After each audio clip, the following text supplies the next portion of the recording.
Damn, I didn't know that. I thought you were in on that one. No. And freaking Corione. Yeah. And you know what? There's been some really good ones in there. There are. Those first 3 seasons are some of the best. Season 4 is okay, and then 5 is where I stopped for a while, and then later seasons I tried. It seemed like it got funny again, but I haven't really. I thought it was great all the way through so far. I mean, well, John, you are a psychopath, so naturally, I will say my that way. favorite episode so far, though, is in season 2. I will say when they have to go into the battery to go fix the problem, and he tells the car to protect Summer. That is that's one of the higher points. Peace between episode, worlds. Well, the B plot, the protect Summer, was what made that episode for me. Dude, right?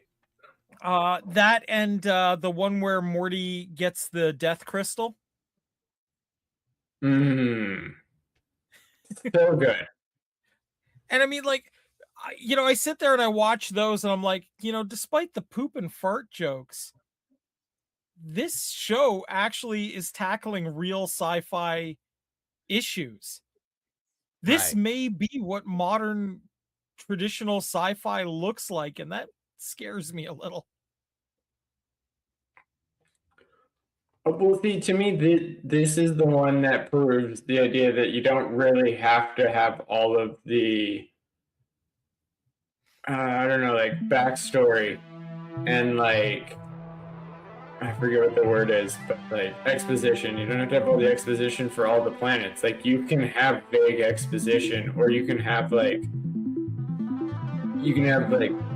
where Ricky's just like, oh, I don't care. Like Morty's like, I really want to find all this stuff out, but like I think it's the second episode, Morty's Adventure, second and third episode, and it's like they go on the ideal fairy tale adventure, and then they find out the king is not ideal in any way. Oh boy, how parallel that is at the moment, huh? Yeah. Well, it's literally our real life right now. What can I say, man? You guys got yourself a political problem down there. Anyway, we're not talking about that today. I'm going to talk about that thing in the White, that subhuman trash that currently occupies the White House.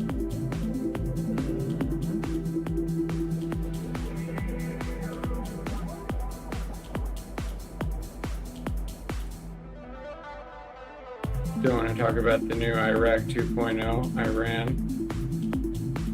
So far away? Yeah, they ain't running. They ain't running. They get away. Well, okay. I am going to say this, and this is all I'm going to say about this war. The hell it is. Iran's response to getting bombed by the U.S. was to launch missiles at all the great powers of the world, as if to say, airstrike me harder, daddy. Yeah. Like, I've never seen somebody, like, ask to get spanked that hard before, but, here we are. And, it's always the conservative religious types. I'm just saying. Well, if that's what they want, I'll accept that nobody else is signing on to Trump's bullshit either. Not even Congress is with them. Well, the French are sending the Charles de Gaulle down there, which is a nuclear-powered aircraft carrier. The British are sending troops. And there's even talk of the Chinese sending forces down. Against or against. They attacked the a Chinese oil tanker. Oh man, I guess Iran is just maximum stupid.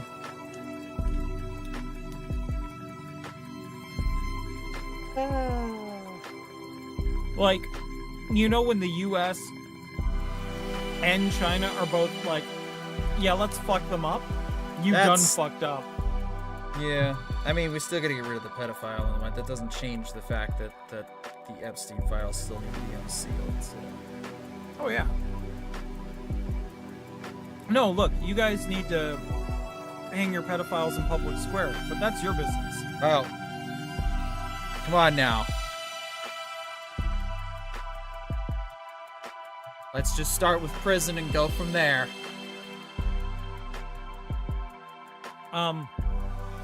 I don't want to have to pay for his hotel suite. You guys are already... I also don't want to have you to guys pay are for the already Secret paying for him to Service live in a interview. house.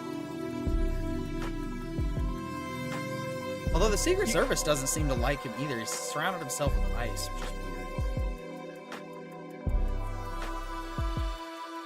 I guess that just means he needs to chill out. It needs to resign. Listen, the only way you're getting him out of the office is going to be feet first. It's not gonna be pretty one way or the other. It's already not pretty. It hasn't been pretty, but I didn't see that until it was... Well, it didn't make a difference because they're all just gonna cheat anyway. And that's the thing, is the Democrats were not suddenly right. That's the TDS still flows in both directions.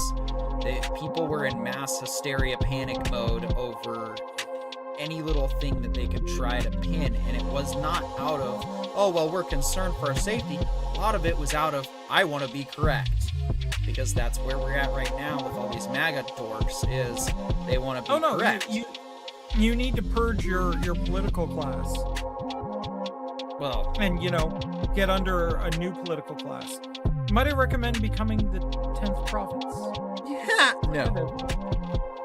No, I'd still rather you guys become another state or even a territory, but that just won't happen now. No. Yeah. That being said, I would like to be friends again instead of whatever the fuck we are now. That's why I'm pretty much, let's just put it this way. The British invaded Washington, D.C. and burnt it to the ground and still didn't seize control of the United States because they learned that, well, we're not a federalist nation. You have several more capitals to go. And then once you take the capitals of the United States, then you have to see if the counties are going to draft legislation to approve of your seizing them, or if they're going to give you the finger, and then you have to go to every single county board of directors and topple them. And there's like there's like more than 50 counties, let's put it to you that way. Hey man, the British don't even have to. Canada doesn't have 1/10 the lobbying power that Coca-Cola does. Right. Yeah.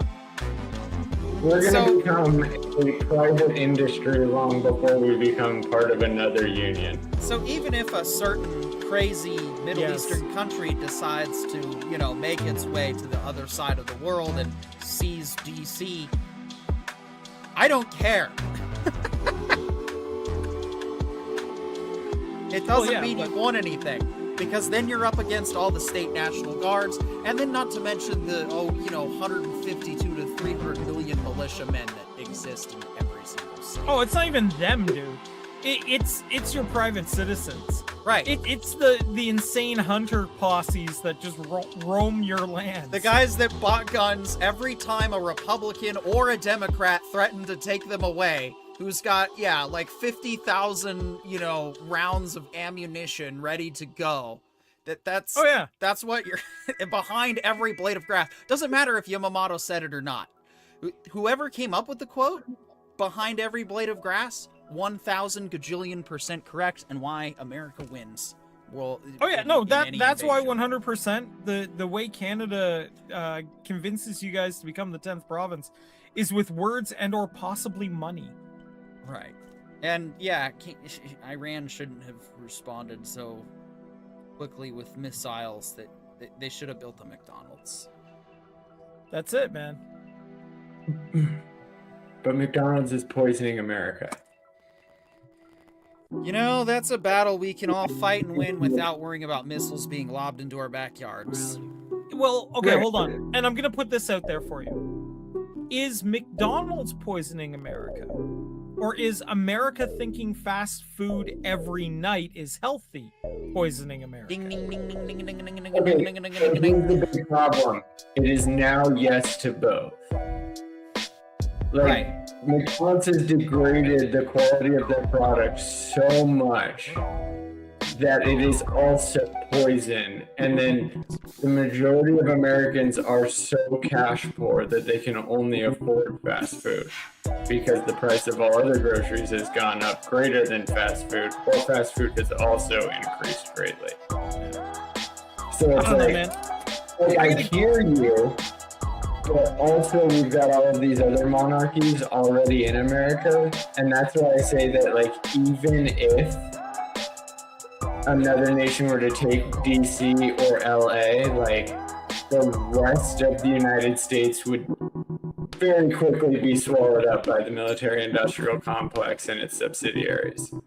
Well, that implying that you guys aren't already owned by like the Rand Corporation. Right. There's a reason why I mean, like, there would be flags, like there would be the Coca-Cola flag flying in some states, and the Monsanto flag flying in like 12 others. Yeah, fair. That being said, you guys have to come up to Canada, man. Yeah. I agree. Our McDonald's has actually got like they're required legally up here to print what the ingredients content and the health content of their food is, like in the calorie count and everything else. So they actually had to really clean it up. So we've actually got like real beef in our burgers up here. Yep. Dude, that's what I mean, that they had Alright, here we to go. clean it up. Yep.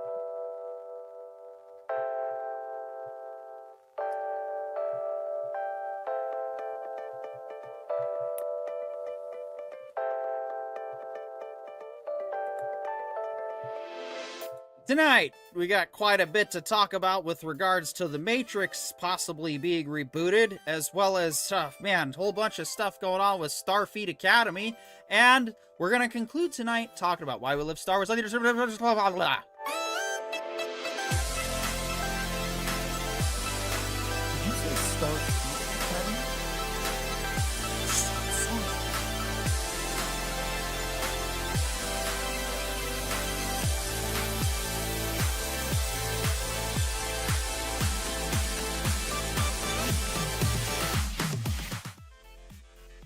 And welcome once again to tonight's Entertainment, Information, Intelligence podcast.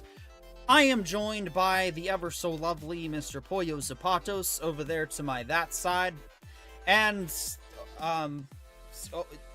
well, he's up there geographically speaking, but down here in our hearts, or no, here on the video, something like that. I think I'm Mr. actually more closely located near your pancreas at this point. Mr. Canada Man himself, it's Corione, Witch in Residence. Hey guys. Good evening. What's new? What's going on? What do we got to complain about today before we complain about the things we have planned to complain about? Hey man, I'm 2 weeks away from a 4th season of Invincible. I'm actually doing pretty good. Shit, we still have to finish season 3. Yeah, we'll have to talk about that in the upcoming discussion section of the of the podcast, which actually, strangely enough, is gonna be right the flip now. Here, if you have money in 2026 and can still pay for streaming, this is what's coming up on Netflix, Hulu, Disney Plus, HBO Max, and more. Many streaming services have started 2026 strong with some of their new... I'm gonna have to... Really? Really? It's been a strong start of 2026? Shit, what the hell have we been watching? Many streaming services started the new releases this February. HBO Max has Game of Thrones prequel and Night of the Seven Kingdoms. Okay, that one I actually am looking forward to. Did it come out already? It's already out. Balls. I meant to Season finale. catch that. It's awesome. Well, Disney Plus has the new Marvel series, Wonder Man, which, Pollo, you've said has actually been really good, and we should probably... Yeah. So, guys, you want to watch Wonder Man for next week, along with Star Wars? Let's see. There are also several shows from 2025 that have just won big awards this season, including The Pit and The Studio. I haven't seen those either. Yeah. At the time, there are many other shows that have captivated audiences, including Stranger Things Season 5, the second season of Fallout, and Pluribus. Yeah, Pluribus is without a doubt amazing. I've thoroughly enjoyed the second season of Fallout, except I guess a bunch of people think it was like pro-communist propaganda. it just seems like any time one human decides to work with another human, well, communism, they're working together.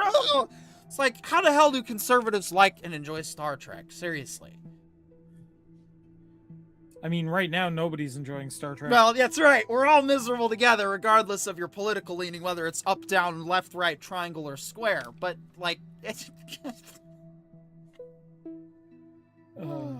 A Knight of the Seven Kingdoms, currently running its one season, 100 years before Game of Thrones. Oh, man.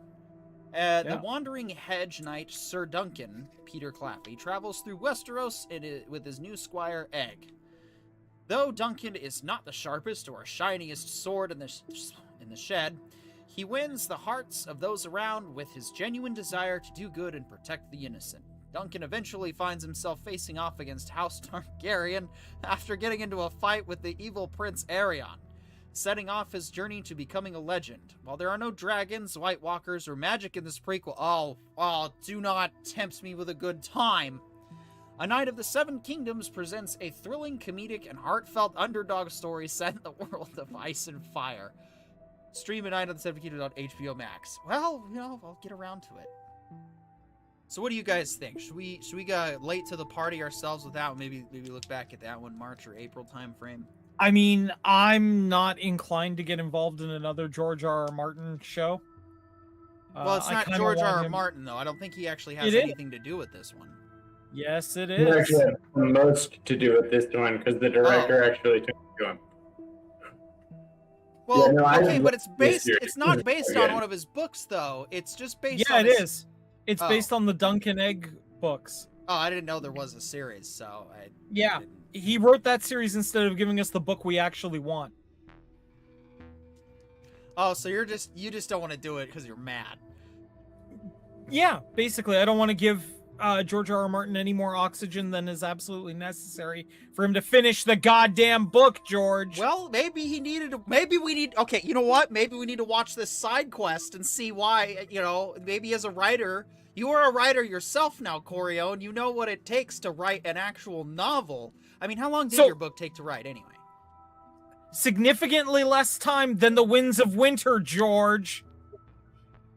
Yes, but that's one book out of... And how many have you scored an HBO deal with yet? I'm not saying it's not going to happen. I'm just saying at this time. No, because I focused on my book, George. Right. So to support your stance and your arrogance, you just made the case that you just dug your hole even bigger and wider and deeper. Like, we have to review this now. Dude! We have to review the side quest. While putting in a car park in ancient Mesopotamia, they found a new tablet that contained additional stories in the Epic of Gilgamesh. So what we're saying is Gilgamesh got a freaking sequel before we got Winds of Winter, George!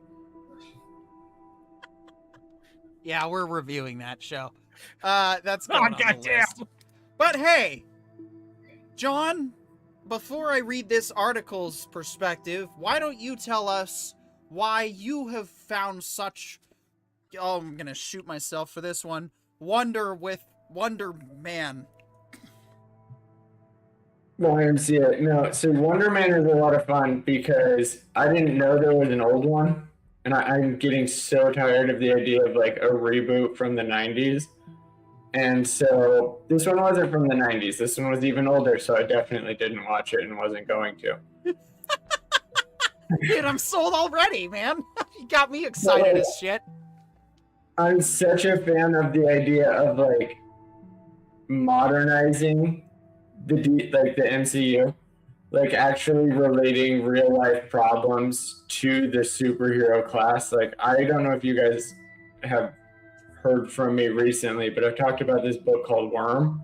Yes. Which is the most words in a single book ever. And it's something like 1.5 million words or like 1.1 million. I can't remember. And this book is all about the intricacies of living in a super world. And so to like see different versions of that actually playing out, especially since Iron Man comes out and says, I am Iron Man. Like all the other heroes were just folktales until Iron Man showed up, and then everyone's like, I bet you there's more. And then the Avengers showed up, and people are like, I think I know of ones we haven't talked about yet. And that's what The Boys kind of illuminates in a lot of ways, with the idea of like, what if it was a varsity league? And that's very similar to Worm because they do have a varsity league. But Wonder Man is a lot closer to Worm in the opening of Worm, where it's about a hero who knows he has powers but knows no idea what to do with them. And then he's also a guy that grew up in LA. And so his big thing is he wants to become a movie star, and he always has his whole life. But like it turns out that other superhumans throughout the years may or may not have messed it up for everybody else. We got to take a quick pause. Funny, that story. Take a quick pause from this monologue to bring us a sponsor comment from Griffin DBK. Says, A Knight of the Seven Kingdoms was good, even though it was based specifically on The Hedge Knight by George R.R. Martin. So... Okay, no, it's phenomenal. So this is to my greater point, like, for both of these stories, they're the same thing. They're not about the main character anymore. But also, in the real world, there are no main characters. You're saying that for this one, for Wonder Man as well? Yeah, Hedge Knight and Wonder Man. Like, Wonder Man has a great power that, like, even in the show, barely gets tapped. It is honestly like a 6-hour origin story. And you're like, oh, right, things happen over time. But then, like, the organization of events actually turns this dude into a potential superhero. And so it really feels like there's more escalation and more room for growth because they didn't go to the nth degree. Like, he didn't fight any parademons by the end of the season. He didn't even fight an alien yet. Like, honestly, he barely fought at all, if I can remember right. And so, like, that's what makes this story way more fun, is it's like, okay, now we're actually going to slow down and tell the journey again. We know we're repeating ourselves, but here's the thing, setting matters. And the same applies to the Hedge Knight. It's like, a lot of people loved Game of Thrones, not necessarily for the dragons. Like, when people found out there were dragons, they loved the knights even more, because they were like, oh, those guys kill dragons. Yeah, but you know what I would have loved even more than, dragons or knights? Finishing Winds of Winter, George. And this is the point to that. You're gonna have to validate the criticism by watching The Good Knight. We're gonna have to watch it. But real quick, Dahlia Lightwood says, hey everyone. Hey Dahlia, good to see you on the horizontal side. Of course, y'all could see the chat on each other's respective screens there, so everybody's chats gets consolidated, but I should probably make the one on the vertical a little bit bigger, legible, and then figure out something on the horizontal to change that. But anyway, thank you guys for chiming in. We will continue to try to monitor your comments and interact as best we can. But here's the greater point. So back to John's 30-minute monologue. I'm gonna bust out a guitar solo while he does this. Actually, oh man, my guitar's it's riff that. No, but so the bigger point to me is the idea that George R.R. Martin got railroaded by HBO getting so many views when the dragons started getting more prevalent to the story. And that's also where George R.R. Martin had stopped writing or hadn't gotten to yet. And so that's where HBO and their writers started going, well, we're going to write what the fans want, not necessarily what George is thinking in his head. And I think the Hedge Knight is like George saying, this is what I write, guys. Like, I don't write dragons and White Walkers. I write knights in a complex world dealing with complex problems while also trying to maintain their honor. And that's what Jon Snow was doing in the books. But like, all of the HBOification of this story got butchered. But if we show our support for the Hedge Knight, then George goes, oh, HBO's retarded. My fans did like all of the actual knights being knights. They did like the kingdom more than just the dragons and the White Walkers. I'm going to finish my story. but like I feel like it's a lot like George Lucas, like trying to one up himself.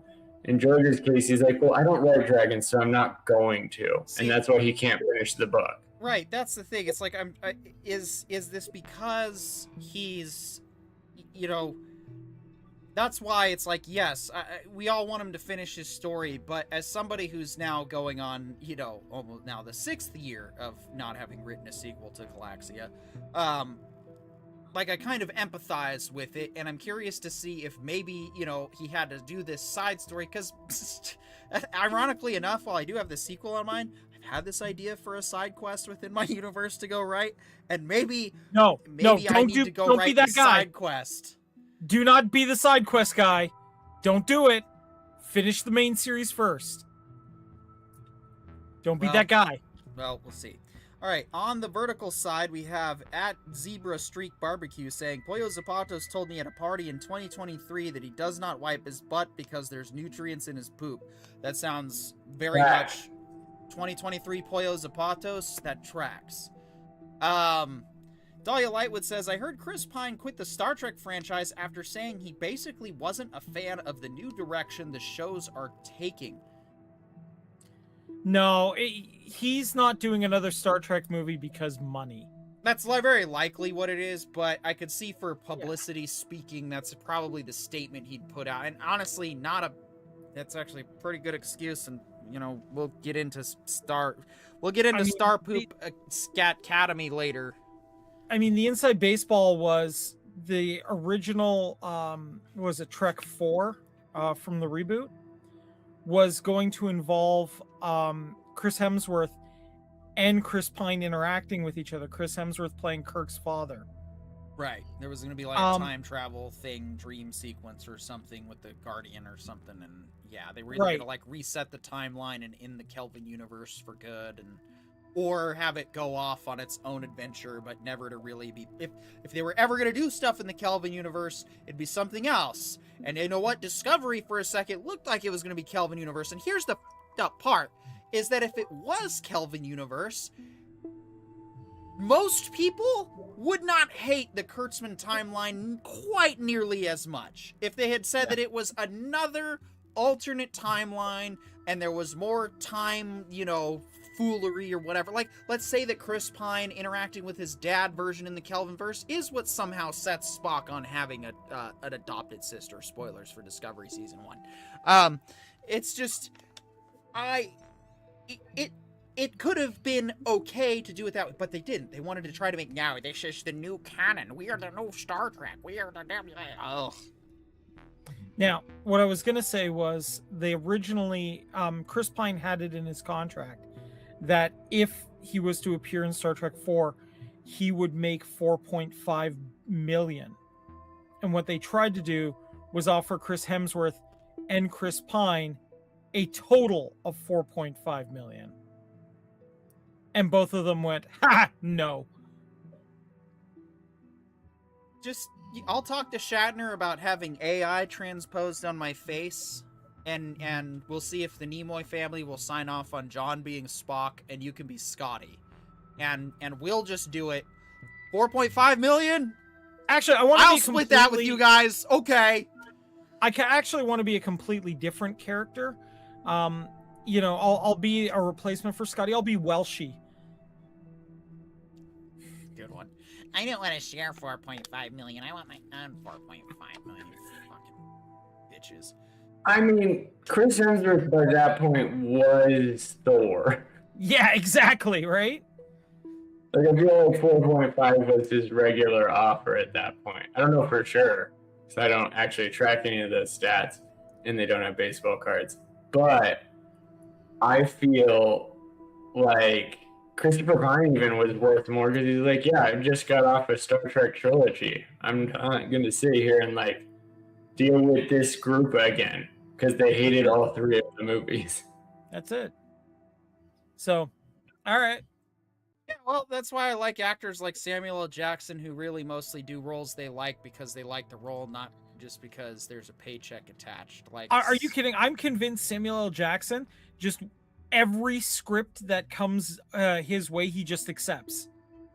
Why not? He's like the yes and actor. Like what? I'm not complaining. I'm just saying that's what his deal is. I You throw get. a script to him, he'll do it. Yeah. I feel like that's what a bored Jedi does. Right? No, that's. See, I respect people like that. Same with people like Sam Witwer. You know, he's not necessarily getting promotions in Lucasfilm right this second, but he, you know, when asked to work on the Maul Shadow Legends, didn't even friggin' hesitate. Same with Henry Cavill. Just go. Henry Cavill's a fan of the series. He didn't want to leave The Witcher because of frickin' money. He left because of the friggin' stupid politics and the disagreements on set. Yep. And so it's like that's it. Just if that's the value that you want to reduce yourself to is money, that's your decision. But at this point, you know, yeah, I get that you got bills to pay, but fuck, you know, $4.5 million would pay all my bills, and then I could start flying my friends and family out to come party with me in Key West. But I guess that's too much to goddamn ask for. Anyway, Dahlia Lightwood says, I'd rather see new characters. What? So that's because you don't have castle debt like Nick Cage. Right.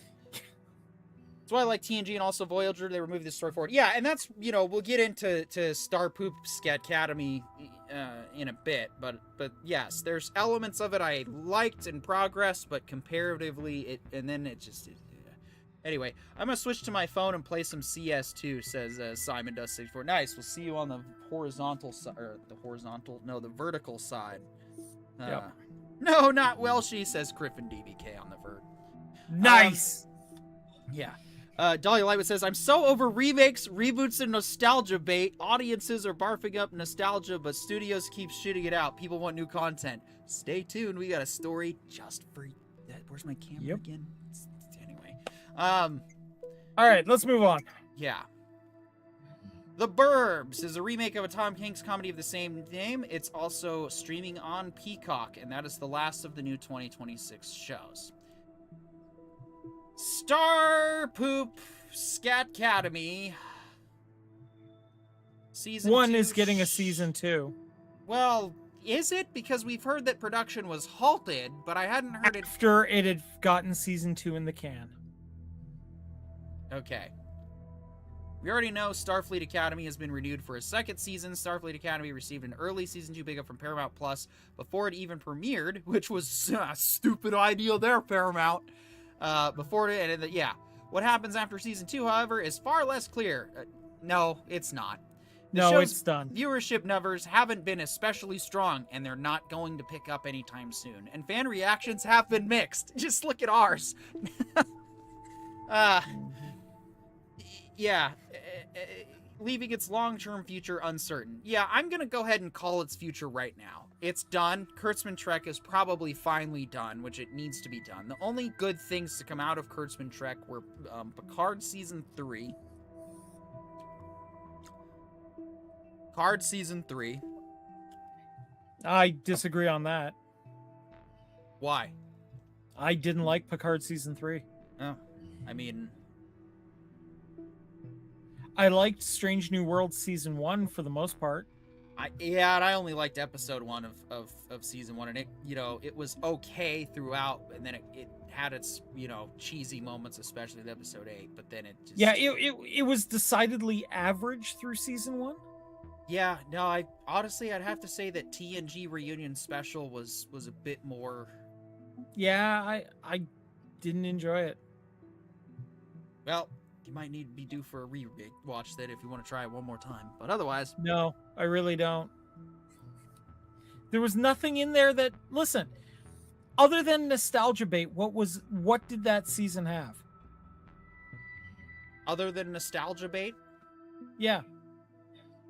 Well, it wasn't quite nostalgia bait. It was nostalgia executed the way that nostalgia makes sense to try to set a new pace forward, because I felt like we had a new... We didn't quite get a lot because we had 10 episodes to work with. And well, okay, but now you're making excuses for it, right? Well, no, the excuse is that it's on the back of Picard Season 1 and 2, which was already uncertain to begin with. And going based off of the trash that it was built on, you know, it wasn't... wasn't DS9 Season 5, but I wouldn't say it was anywhere as terrible as TNG Season 1 or 2 either. It was definitely in there, just not. I liked it better than all of the Picard movies. I would rather sit down and watch season 3 of Picard than Insurrection or freaking Nemesis. Actually, I really liked Insurrection. And I would actually argue that Insurrection was the most Trek movie there has been. I would say it's beyond. Well, at least as far as TOS. I would say that compared to the Next Generation, yes, Insurrection's the closest movie that gets there. Generations feels a little too ham-fisted. First Contact, I would say, is my second place, actually. It's a good one, but it's also not without its flaws. Like, time travel was Plan B. Okay. Like, there's a bunch of headcanon retcons you have to do to make First Contact, Insurrection, Generations is hopelessly lost. I've tried to headcanon that one as much as I can, and even then it was just like, no, there's too many plot holes and inconsistencies for it to make any sense. But Picard Season 3 did a lot to... It was a bit of an experiment in writing where Terry Matalas used, 3 blocks of mini arcs to tell the overall story. And him being a fan, a lot of his ideas made sense. Why would there be this rogue group of changelings out there? Well, because some of them were a little bit happy about, being in Section 31's concentration camp. So I felt that Terry did a great job in executing the story as far as what he was building from, what he was trying to build towards, and I felt that we would have definitely gotten a better show out of Star Trek Legacy than what we have gotten with Starfleet Academy. I am confident in saying that I will agree Terry with. Matalas is a much better showrunner and writer and producer, and even though you might not agree with his execution on Picard Season 3 overall, to me it had enough really good moments. It also did some new moments to try to fit in and kind of make it hip, like the Enterprise flying through the giant Borg cube and then swooping in to pick them up. That reminded me like something out of Halo 3 when you experienced something similar. But you never played Halo. Fans don't get to experience that. So I got to share something similar in that moment with Star Trek fans. So it has a lot of really awesome moments, but it tries. Whereas Picard Season 1, I also didn't watch Picard Season 2. Did you watch Picard Season 2? I know I did, but I think I gave myself sufficient brain damage to forget it. So, yeah. We'll just get back to the Picard discussion later. Oh, hey, that killed 10 minutes. Awesome. I couldn't get past Picard Season 1. He's such a boring character outside of TNG. The books about him are terrible.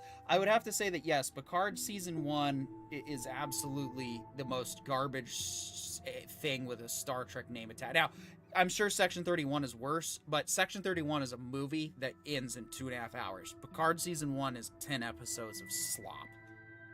Yes, he's so preachy and philosophical, and the overarching in the show was off the charts. Yep, overacting, excuse me. Even the best actor couldn't have done some of his stupid lines justice. 1000% agree. Like, Picard Season 1 is the reason that I did not watch Season 2. So I went into Picard Season 3, which if you are a fan of The Next Generation, absolutely watch it. Just watch a quick synopsis on YouTube of Picard Season 1 and 2, get like your, 10-minute freaking breakdown points so you don't feel totally lost. But then Season 3 it's worth it because it gave us, we at least got the crew of the Enterprise reunited on the bridge versus, Star Wars, which didn't give us Han, Luke, and Leia back in the Millennium Falcon. Mm-hmm. But anyway, yeah, Season 2 of Starfleet Academy, yeah, we'll see what happens. On to another controversial show. Are you a Doctor Who fan, Corione? I was. Yeah. Oh man, BBC teases new streaming partner for Doctor Who as show's future affirmed as a treasured brand. So, at least we know that the people who own Doctor Who understand that they can't just simply let it go away or die. But the question is, who's going to run it now? While Doctor Who is set to return this year for a Christmas special, its future beyond that is still up in the air following the end of a deal with Disney, and now the director of BBC drama has teased a potential new partner. BBC announced last year that its deal with Disney had come to an end after partnering on 26 episodes of Doctor Who, which amounted to Ncuti 2 seasons and spin-off The War Between the Land and the Sea. While the BBC has continually confirmed its commitment to the Doctor Who following the end of that deal, there are questions about how the show will be funded. So now that the BBC is set to partner with HBO on Richard Gadd and Michaela Cole's new shows, Lindsay Salt, director of BBC drama, was asked whether that partnership could potentially extend to Doctor Who. They haven't ruled it out, and yeah, there's more to this article, but Look, realistically, Doctor Who needs to sit in a fallow state for at least 5 or 6 years, and they really need to sit down and do some math and some hard thinking about really good episodes they can do, and stop trying to fill it with schlock, with sitting around a coffee table, discussions about feelings in hallways, and so forth. They really need to get back to what made Doctor Who good, which is basically what if Rick and Morty but serious. Yeah. Dahlia Lightwood says, probably more Picard and some stupid Ferengi plot, the species I give 0 Fs about, and they're so annoying looking. Well, if that's how you feel, there is a scene in Picard Season 3 with a certain Klingon character I think you'd really enjoy. A lot of people really enjoyed that moment. I know I sure as hell did. Harry Potter, Cillian Murphy set the record straight on Voldemort casting rumors once and for all. I'm categorically not playing Voldemort. All right. There it is. He's not playing Voldemort. Well, no, the reason why this is important was the casting of him was extremely controversial. So the fact that they're fixing that is very, very good. Oh? Yeah. What do you mean? Well, let's just say Snape wasn't going to be the only dark wizard. And making all the actors that they had signed on who are black playing villains was probably not a good plan. Well, okay, but Cillian's not playing him either. Yeah, but like there was a bunch of options, right? That Cillian Murphy, it's good that he's not. There's been a lot of people that have been discussing who was going to play it, and I'm glad that it's still up in the air. Like, that's what I'm saying is good. Because they've tried a few and none of them have been acceptable so far. Cillian Murphy probably would have been just fine. I mean, you're talking about Oppenheimer as well as an entire list of. I know, but he's still not the right person for the role. You got to get somebody decidedly terrifying, right? Honestly, the way I've watched movies and shows since we started this podcast, it seems that the most surprising thing that people do is when they step out of their stereotype roles and actually into things that they don't typically like, that they can shine. It could also be a total disaster, but I mean, Cillian Murphy, I think he does have that. I mean, just in his natural look, I think he could pull it off without too much makeup. I mean, well, then again, maybe he's too old now to play a young, what is it, Tom Riddle? Yeah. All right, well, let's move on then. Silo Season 3. Everything we know about the upcoming return of the hit Apple TV Plus sci-fi show. I don't want to get too much into this because if there's one thing I am disappointed in us doing is falling off the bandwagon with Silo Season 2, and I think that was just due to scheduling conflicts and then work, and then we just fell behind on the availability of Silo Season 2. After over a year of waiting, Silo Season 3 will finally hit Apple TV in 2026. Although the sci-fi show's second season still doesn't have a release date, we know that filming wrapped in mid-2025, meaning that star Rebecca Ferguson has quite the year on top of Dune Part 3, The Magic Fairway Tree, and AI thriller Mercy. Let's see. Oh, we don't have a hard release date yet. And plot spoilers, I don't want to get into too much. But are you guys excited for Silo Season 3? I am. I enjoyed the hell out of it so far. Yeah. Yeah, Apple has yet to disappoint with the good ones. The sci-fi, even the soft sci-fi, is phenomenal. Yeah, I don't know that there's an Apple TV show I've hated yet. Like, maybe stuff that's been like, maybe not for me, but... Yeah, it's good. It's just not my cup of tea. Yeah. All right, Dahlia Lightwood, the story you've been waiting for. Drew Goddard shares a huge update on his long-rumored plans to reboot The Matrix. On April 2024, we first learned that The Cabin in the Woods and Bad Times at the El Royale filmmaker Drew Goddard had signed up to helm a new Matrix movie for Warner Bros. Rumors of a reboot or spin-off have persisted for years, and while we're still in the dark about which category this will fall into, the hope is that it ultimately marks a return to form for the franchise. Hey, here's an idea for return to form. Let's just re-release the first one in theaters every 5 years. Because you guys obviously didn't watch the fourth Matrix movie, which, clearly was about the whole problem with nostalgia porno indulgence. Now, I know I talked about that while talking about Picard Season 3 and all that, but to me, Picard Season 3, just like Star Wars Rogue One, is a fine balance of bringing in what makes sense for the nostalgia, but then trying to build the nuance out of it. Now, like I said, with Picard Season 3, it was more finishing up one show and trying to get a Star Trek legacy, whereas Andor used elements of a galaxy far, far away that were already established, but didn't overbear us too hard with all the nostalgic references. Solo, another good example, using a legacy character and doing a pretty decent plot of his history. It wasn't awful, it just... Well, no, to me, I thought it was great. Other people didn't like it for their reasons. That's fine. I just still think Solo's really good and worth your time. Let's see. Criving DBK says, meh, Apple's foundation isn't worthy of the name.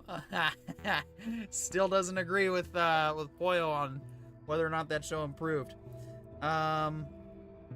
Let's see. Criving DBK says, in retrospect, the whole TNG crew should have just been unalived at the end of Insurrection. It would have been kinder in the long run. Well, actually, in Star Trek Generations, every single person actually dies.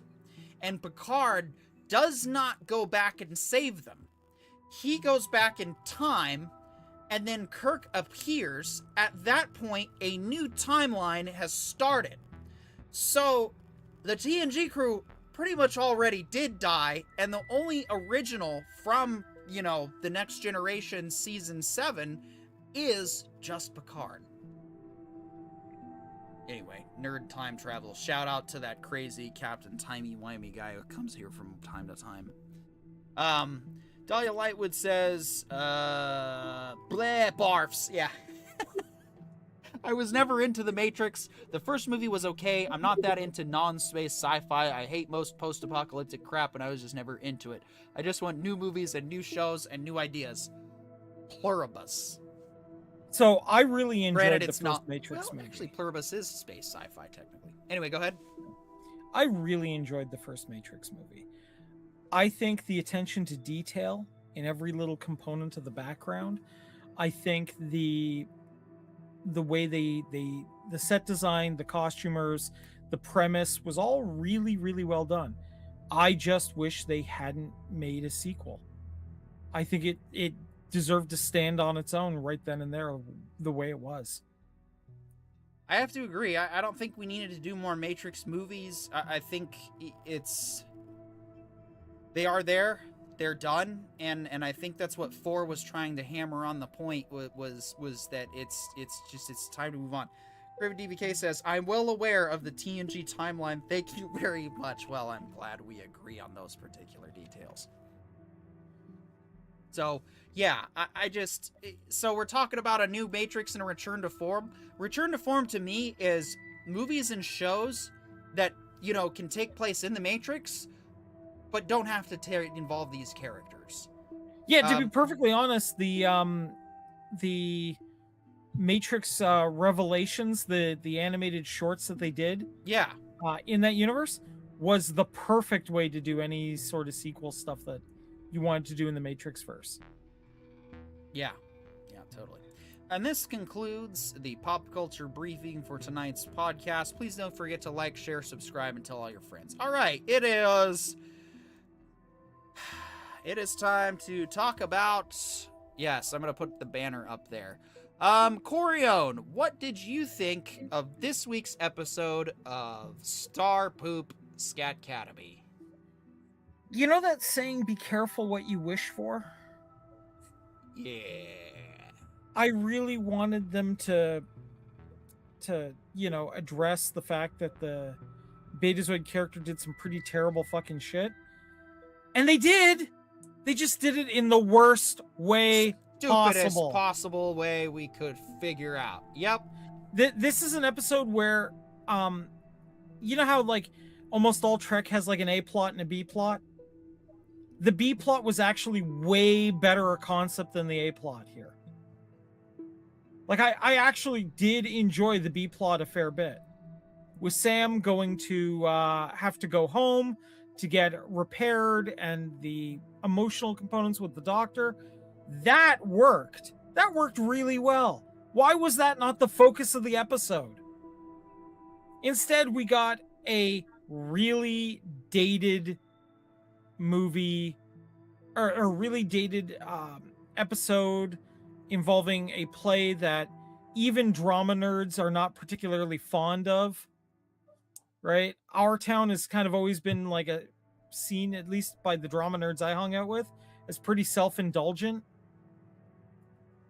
And, then deciding, like, the most self-indulgent show on television decided to do an episode about it kind of tracks, right? Like, this was just the worst possible examination of trauma I've ever seen on film. Star Trek has never done dealing with character trauma very well, and they have continued that proud tradition here. That's really, at this point, that's all the words I'm willing to waste on Academy. Some of you may have noticed when a new Star Trek show releases, I'm usually one of the first to watch it at midnight and give my initial reaction as soon as I possibly can. I have not given a, live quick reaction to this show since it stopped. Or since episode 5, because I haven't quite been into it. And I'm gonna be honest, I watched half of this week's episode, and then I had to go to work, and then I was so excited to watch the rest that I haven't gotten to it yet. And I so, at episode 5. John hasn't watched an episode since episode 5. So, we're thinking that in the interest of torturing ourselves in one final fell swooping setting, we are going to postpone Starfleet Academy until the last episode has aired. And then after that episode has aired, that following Tuesday, we're going to just have watched all of them, binge the rest of this thing, and then we're gonna give our final thoughts on it, and then decide whether or not we're gonna come back for season 2 or whether or not we expel Starfleet Academy. I know where my vote is currently. Oh my gosh. Like, and to touch back on Dahlia Lightwood's points, there are elements of this show that I liked that work. First of all, it's not bleak and dreary the way that the Kurtzman universe has been since Discovery Season 1. We did see a little bit of bridge lights come on in Strange New Worlds, but I'll be honest, the optimism actually felt a little better in this show coming out of the gate. But that was it. Like, I hate to say it, the pilot episode, and I think episode 4, with the Klingons, were like the high points. And if by high points... How you doing, cat? if by high points you mean like up here at the top of my screen is high, we're like hills. Yeah. Maybe little moles, mounds, and dirt. So, honestly, I just, if this was what we had in 2017, a bit of a different reaction, I think. I think I would have been more patient with it. I would have probably, but that's the problem, is we didn't. We started with trying to change the formula. Like, Star Trek doesn't work on changing certain aspects of the Star Trek formula. One, ensemble cast. That's why Starfleet Academy started working right away, was it's not just a, following one or two characters. It is actually supposed to be about everybody. We got a little bit back into that in Strange New Worlds. That's why Strange New Worlds was kind of working, but then they started focusing too much on single character arcs, on full episodes. And again, it's because these shows only have 10 episodes to work with. That's, these mini seasons are not helping in either. But at the same time, you got to figure out how to tell your story with the time that you've been given. And so it's really sad to see a show with the budget of Starfleet Academy and realize how we could have, maybe put that into Star Trek Legacy, or even just a whole new Star Trek show. And it's like this is all just wasted potential. These actors are good. I think they're all going to have decent careers going forward. I don't think that Star Trek is after going watching to... this, I don't know if they're going to be perfectly honest. You're only as good as your last thing. I think they're going to wind up having to be, try to put this behind them. See, the thing is, the show isn't bad the way that Discovery was bad. Is bad. I agree. It's a totally new version of bad.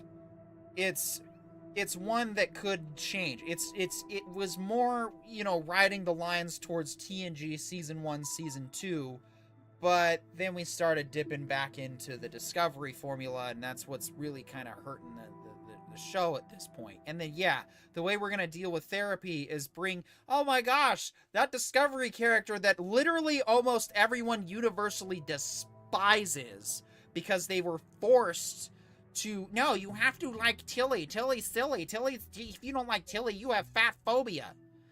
No, maybe I just have unhealthy phobia is really what it comes down to, because, well, you know what, yeah, I like, used to be fat. She, like, look, I don't really particularly care about her weight.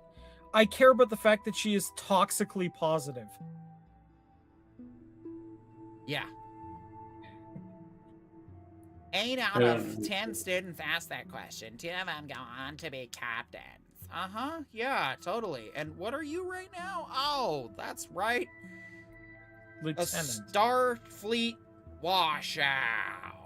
But I will say, she did look, more healthy this time, definitely, which is good. I mean, honestly, the thing for me is, it's not a superficial thing as much as it really is just from a personal experience, having ballooned up to, I think, what I hit 260. I know I never got to 300 pounds, think the Lord's above and below, but man, oh man, did it just come down to looking at myself in the mirror and realizing, why did we as a society allow us to get this far? You would talk about toxic positivity, talk about toxic body positivity that a lot of just toxic Discovery fans tried to shove down our throats because, that's part of the message. And honestly, it just... And like, look, I had no problem with the physical appearance of the actress, whether she was large and in charge or, at her ideal weight for her. It doesn't bother me. What matters to me is the writing on point? Does the plot make sense? Right. Does the character make me want to, lift them up and celebrate, or want to vomit? And Tilly makes me want to hurl, not from her appearance, but from the terrible writing behind her. The terrible writing and the nails on chalkboard acting in every scene that she is in. So I just, I can't deal with that character anymore. It's so ridiculous. James Caserta says, ugly phobia, lol. Yeah. Hoya Corion. Yes, that's what it is. I have ugly people phobia. I cannot be around ugly people. That me, of course, means I can't be around myself, because then I am therefore the ugliest. Yeah, so I think we're gonna postpone Starfleet Academy, and I'm gonna check. I hope it's only 10 episodes. Please only be 10 episodes. It's only 10 episodes. Okay, so we will not be talking about Starfleet Academy next week. We are probably only going to be talking about Star Wars next week, if I'm being honest. Star Wars and pop culture. And then on the 17th is when we will just finish. John, I don't care if you watch it in 2x speed, but we do have to suffer through that. Just kidding. Oh yeah, I'll get it done for sure, all in one fell swoop. Yeah. Dahlia Lightwood says, there's something said about actors being hot, good looking, and people sell, period. Yeah, it's that they sell, but the reason is actually totally understandable. It's not that hard to put down the cookie, pick up a carrot. As long as you do enough carrots and not as much cookie. The problem is too, like, you also don't want the show looking like a Russ Meyer film, right? Like, you want something in between. Like, I'm okay with ugly people on screen so long as it makes sense for the character. I'm okay with larger Star Trek is on very screen. good at that. Like, they're very good, and they're very good at showing, like, the alternate perspective. Like, the way that the Duras sisters get disgusted when they see Crusher on screen. You're like, oh, human females are so repulsive. And I'm like, okay. but that's what makes sci-fi awesome, is that it's like, no, it really comes down to personal preference at the end of the day. But even then, like I said, there was even in the universe, why does Worf think that the fish people are a handsome race? Well, because something about ridges on faces is what's attractive to Klingons, and that's the positive way to go about diversity. Yeah. Whereas, Tilly just comes rolling in and like, I'm so great, positive all the time. Shut up! Yeah, pretty much. Exactly. Tilly needs to be quiet. Okay. Does anybody else, I'm okay with it. Griffin DBK says, looking like a Russ Meyer film. Look at the way Dude, you would be. Star Trek. Well, honestly, would it hurt the show to have some boobs in it? I don't think it would really make a difference. Let's have the Starfleet Academy OnlyFans episode, I guess. All right. One of them's paying for Starfleet Academy by running an only hollow images site. Literally addressed this in DS9 that it is a known problem. But nobody, that's it. They just kind of... All right. Time to transition out further from the final frontier to a galaxy far, far away. I know that I have teased and talked about this idea for some time, the Star Wars revival, and we sort of mentioned it a little bit a couple weeks ago when Corione was guest hosting. And I think that what we really need to do is decide. I think it's already decided, but let's actually decide it live. Let's talk it out, and let's see, like, how do we feel? And please, people in the comments, share your thoughts in the comments. Share your own thoughts, because we're gonna have I think we're gonna take the next the last 15-20 minutes here to talk about why we love Star Wars. To me, the thing I love about it is George took what's arguably a tale as old as time, the hero's journey, and applied it to sci-fi, and then went, you know what? The problem with sci-fi is everything looks clean and happy, and everything, nothing looks lived in, and went, you know what? I'm gonna dirty this up by 60%. And it made it right. It made it feel correct. And it's poppy, it's blatantly ripping off Kurosawa, and you know what? The influences are very, very obvious. I mean, if you've ever read the book A Hero with a Thousand Faces, you'll know exactly where the plot is coming from. That being said, it's executed well and it's done cleverly. And I think that's why it works, because we all know the story. We've all heard the story. We all grew up around campfires hearing the story. But he took that tale, added some sci-fi pieces to it, made, the various characters into the right components. Like, I mean, if you were realistically to look at The Lord of the Rings,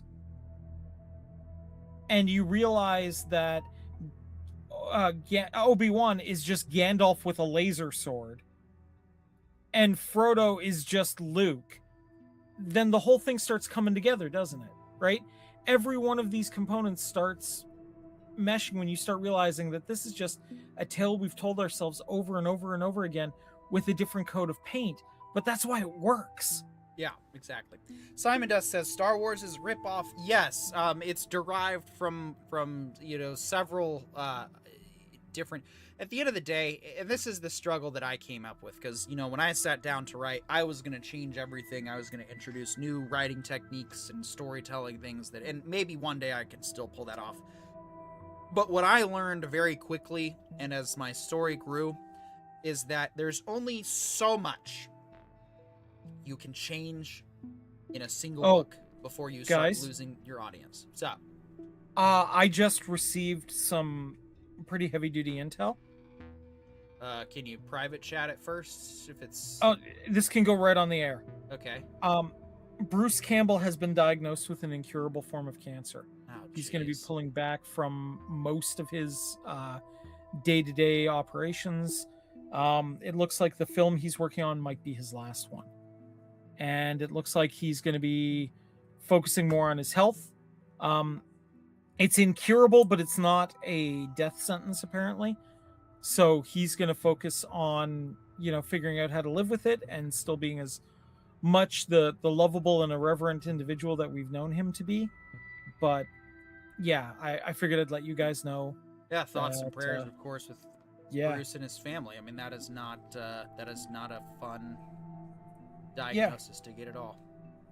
Yeah, that's why, man, if you ever get the chance to go to conventions and meet your stars, take the risk. Sometimes, it could be good. Sometimes, unfortunately, like with Nemesis of Eden and William Shatner, not so good.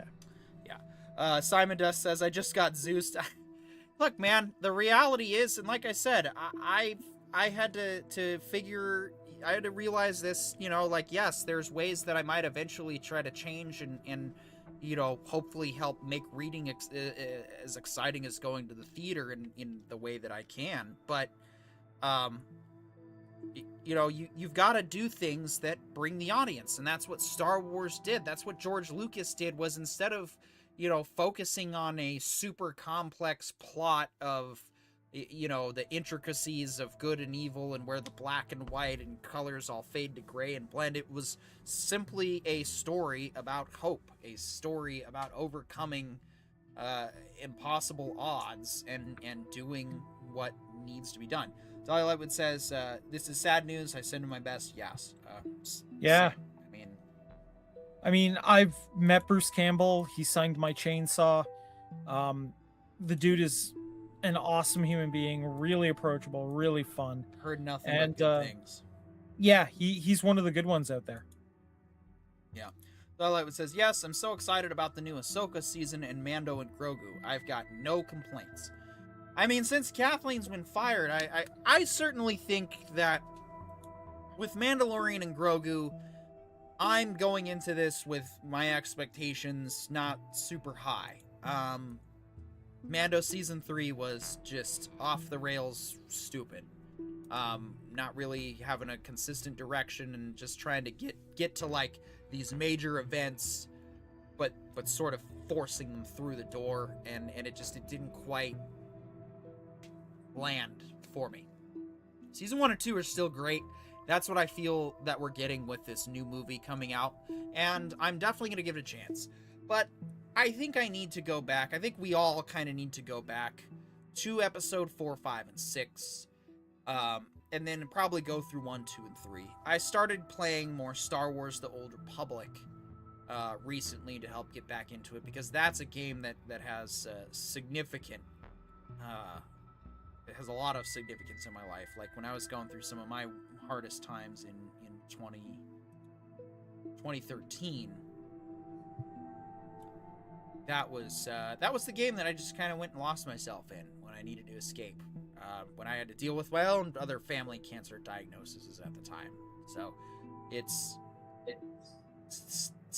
Star Wars it's always been a special kind of escapism, because it took this idea that the traditional styles of combat, the ideas of knights and honor and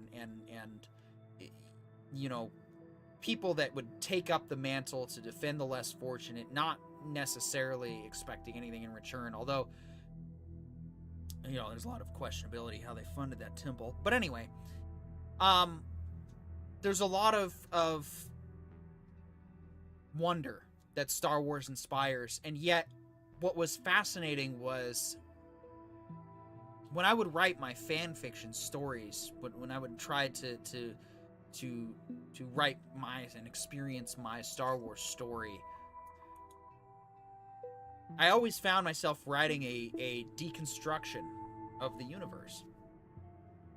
And basically, you know, putting this emphasis through this character's experience that, you know, the Star Wars universe isn't all it's cracked up to be in the end. It's still a very scary place. It's still real life. And I'm realizing that I was essentially doing the right way what Kathleen essentially failed to do, and pretty much failed upward and downward and couldn't even succeed in doing. Because I wasn't deconstructing Star Wars to make Star Wars look bad. I was deconstructing Star Wars to bridge the gap between fantasy and reality, to find that medium that made sense. That yes, I would put myself on the hero's journey going through Star Wars, but it's not gonna be this, okay, you know, you show up, you destroy the space station, and you're the hero, it's the end of the day. It's, no, you do all of this stuff, and nobody cares. The only people who give a shit are your friends. The rest of the galaxy is either going to be divided on, most of them don't even want war. And that's what I started realizing. I was writing this story was the Star Wars galaxy was essentially having a problem with itself. And you know, I think that the time is finally coming to where we can start having those stories again. Fun fact, my Shakti fanfic is my most read story on AO3. Nice job, Dahlia Lightwood. That's very good. Yeah, if you haven't checked out her work before, it is honestly just basically like reading a very well done Star Wars novel with some extra sexy scenes would probably be the way that I would describe her work. It's very indulgent but dignified would be the way that I would say. It's categorized. But yeah, if you want to talk about somebody who also knows how to write Star Wars, it's Dahlia absolutely understands the universe, and yeah, she knows how to write in a galaxy far, far away.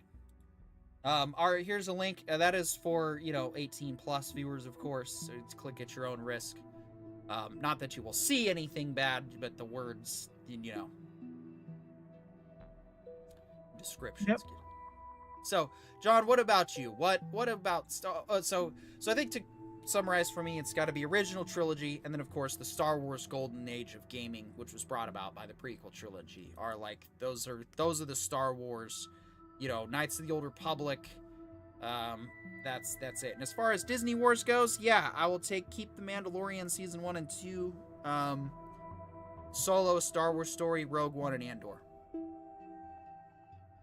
Well, for me, I would say that's a pretty good number, but honestly, I like all of the Star Wars that has to do more with Star Wars. Like, I feel like the Disney stuff really has to do with trying to be Star Wars, but you can tell that. And honestly, it's like really whatever you're into. And so, like I've already recently rewatched Mandalorian, Bad Batch, prequels, the Family Guy parodies of this original sequel or original trilogy, and all of the Robot Chicken Star Wars stuff. So, like, even in the time since we last discussed Star Wars, I've already binged a bunch of Star Wars. And will continue to do so regardless of like what the show series is. And That's that's the what I mean energy I need by to be winding into. like, especially when it comes to like stuff like Visions. Like, Visions is one of my favorite new ones that is out of this world because it's Which has been renewed for season 4, by the way. more. Right, season 4, but also that other one, was it Ninth Jedi? Yeah, the It's show, coming up. the Ninth Jedi. Yep. So, yeah, I mean, these are all good Star Wars stories to get excited for, and I just, I kind of feel the same way Disney does, believe it or not. Actually, that's, yeah, pull up one last article here, because I posted it fairly recently. Where did I, no, that was, or did I actually put it in the proper category? It's like 1 minute I put stuff where it goes, the next minute I just shove it into everything. Ha! That's what she said. Yeah. Indeed. Well, I was going to pull up an article, but I think I have since misplaced it, or it was further back than I remember. But basically, Disney is unsure of the success of Mandalorian and Grogu. They're coming into it thinking that it's not going to be as great as they're hoping. And it's funny that, that they said that because, oh, there it is. It's just different formatting. Piece of shoot. Oh, and of course the video disappeared. There it is. The world of real. Yeah. Disney is concerned about The Mandalorian and Grogu and more confident about Starfighter. No way! So am I. Yeah, I'll be honest. I think that Starfighter is probably going to be the one to really properly judge if Star Wars is back.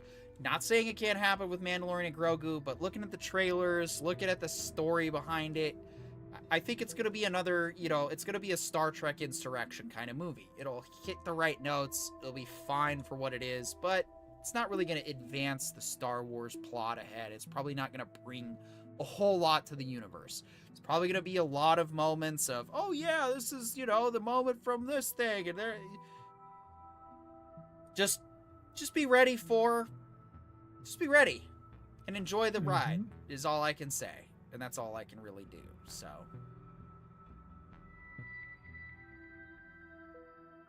any last closing thoughts on Star Wars? You know what? I'm looking forward to what a post-Kennedy future looks like. You know, I'm looking forward to Maul. I'm actually more excited for Mando and Grogu than I am for Starfighter. Okay.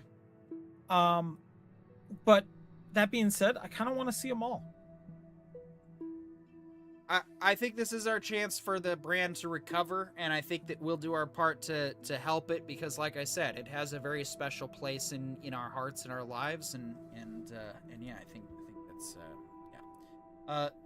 Dahlia Lightwood says Mando and Grogu is more for the kiddies. I think people are really burned out on Pedro Pascal. Yeah, because he's been an overcast and stuff, and yeah, wasn't really cut for. Yeah, I have to agree. All right, well, that brings us to the end of tonight's podcast. If you like what you see, like, share, subscribe. We need to keep growing. We need to keep going. We need to keep adding more podcasts as we can. Hoping to get a Saturday show going soon. But that's, you know, all in the works behind the scenes. Hoping to launch our, you know, May the 4th anniversary or whatever thing if we actually materialize that. But it's probably just going to slowly change appearance over time here. I don't know. I want to thank Simon Does 64, Dahlia Lightwood, James Serta, Griffin DBK, I think that's everybody on the horizontal side, as well as, oh, hey, Griffin DBK popping in twice on both sides, as well as Zebra Steak Barbecue. Thank you all for your comments. And, yeah. Next week, I think we are finally going to crack open Star Wars Episode 4 and take a look, finally get out in just, but I think we're just going to do, let's do one discussion for each original trilogy movie. I think that makes sense. Unless there's, of course, any objections. Mm-hmm. Let's see. Where do I organize stuff? Oh, yeah, right here. One of these days. But it was almost today.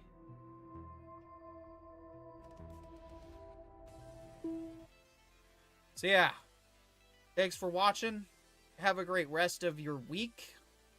And hope you have a great weekend. I'm Petey. He is Poyo. That's Corione. We'll see you when we see you. Good night.